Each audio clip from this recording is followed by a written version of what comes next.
Das ist ganz klar so. Wir haben ja eine App laufen, wo das Publikum direkt Fragen stellen kann, die dadurch festgehalten werden. Die können wir einfach mal der Reihe nach durchgehen. Nicht, dass wir nicht auch miteinander reden könnten, aber so gehen die Fragen nicht verloren. Do you want us to do that in English? Or is that switching back and forth just getting on your nerves? Ja, ich habe wer ist denn, who does not understand German? Ah, so, okay. No, then let's. Oh yeah, and you. Okay, so. I can understand. Okay, let's do it in English. Let's do it in English. Well, one of the first questions there is, let me read that out in German, is, welche Rolle kann Film und Kunst im Universum von globaler Technologie spielen? Or which role can film and art in general play in the universe of global technology? Oh, I mean, that's a wide question. I mean, I think that, it's interesting. I do think that all the technology that has been presented here at this wonderful conference since 1986 has really changed our consumption of art, that's for sure. It really has.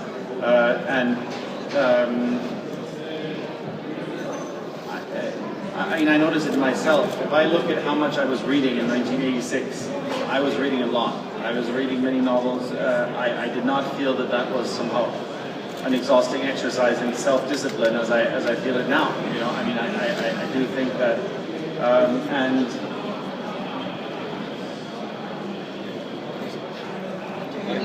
I think that in a way within movies, it's still possible to have, you know, an extremely empathetic experience, much like you would have in a novel. I think that if I see a successful film, I mean a film that's, you know, emotionally successful, artistically successful, I think that you know, I can experience the same depth that I can in a novel or in any other type of art. I think that if you go one step further and, you know, make something interactive, or, you know, I think even a good computer game can never really fully give you that experience, because you are not being guided and led towards something that has been thought through for an entire lifetime. You know, you have one of many options. I think that in a good film, you know, if it's a true work of art, there are not countless options how it could have been. I think there's only one way to make it. I really do, and that's the director's way. I also think that that's a big problem with a lot of the Hollywood films, is that it is not only the director's way. You know, there are so many other factors going into it. So, you know, at that point, you might as well do a computer game, because there's not something, you know, zwingend. I don't know if there's an English term for that about it. That's something that has to be that way. So yeah, obligatory. Yeah, you're right. It's kind of like, yeah, kind of something that, yeah, necessary. Yeah. Well, the question would be for me is, this is not on the screen, right, but that the question would be, the very same movie that is put a lot of thought into is perceived differently whether I do it on a little tiny device or on a huge screen in the cinema. Oh. Yes, I'm sure, but you know, I do think, I mean, I often watch films in the airplane. I mean, I try and see them, and it's really kind of, and those screens are tiny. Yeah, I mean, they're ridiculous. I don't know why it's not possible to make them a little larger, but yeah, okay, that's what it is. Still, I find that if a film is powerful, it will have, you know, almost the same effect on the tiny screen. I know that's not very kind of, that's, a lot of filmmakers would kill me for saying that, but I really, I mean, of course it's ideal if you can see something in a huge size, maybe it will give you a different, but I think it's more important to have an atmosphere where you can concentrate on something than is the size of it. So I think the bigger problem is people sitting in there, sitting in the movie theaters, which is the case, like half of your audience here, and are on their devices. I think that's a much bigger problem. And so I think those same people would actually have a better experience in the airplane, where they, you know, still can't really be on their devices because Line-8 just doesn't work, and just focus on what there is and feel like, you know, there's not countless things being imposed on them in that exact second. So I mean.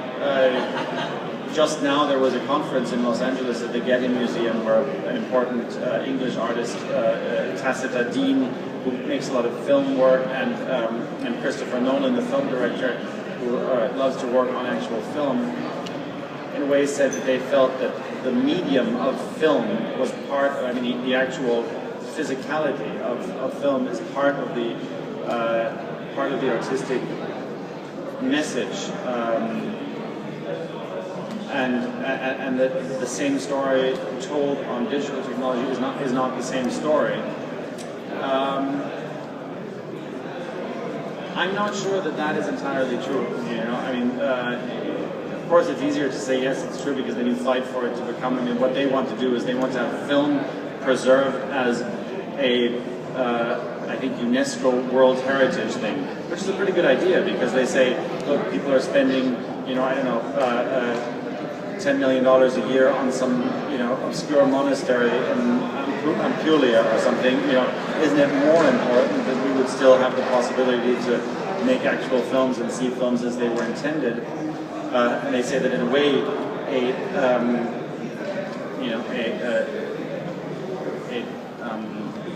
digital version of a film is like a postcard of the Mona Lisa. It's not the same. I don't think that that's entirely true, because, you know, we are making the films knowing that a large part of the audience is going to see it in that second step. I mean, of course, then they'd say, well, you know, if you know, I don't know, if Gerhard Richter paints a painting, he knows that many people will only see it in the catalog. Still, he doesn't paint it for the catalog. I do think that you know, that you know, that's not my battle. Let's put it that way. I do think that at the end of the day, the content and, you know, is the most decisive part. But I don't think that, you know, film. I mean, some people will say, oh, film is going to be replaced by interactive storytelling and all that. I mean, I don't think that's going to happen. While I'm enjoying listening to you, I need to Twitter people that I am enjoying listening to you. Okay. Which really is, I think, for people in our days, part of the experience. It's the sharing. It's not only I'm watching that movie, but I'm talking to people about me watching the movie. That makes it more real for a lot of people. I think it's true. And I mean, I like that. I mean, I sometimes get in trouble in the movie theater because I like to, you know, share a little bit with the person sitting next to me. I mean, not an unknown person sitting next to me, but you know, my friend or my wife sitting next to me. And then, you know, people find that that's outrageous. But I mean, in a way, a film has to be able to take that. And I mean, I whisper, and I don't do it all the time. I'm not commenting out loud on the film like some people do in the theater.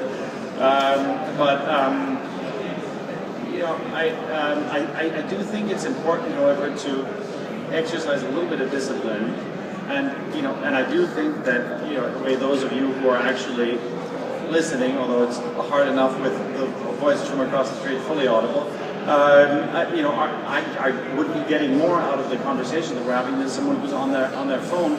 I think that it's, you know,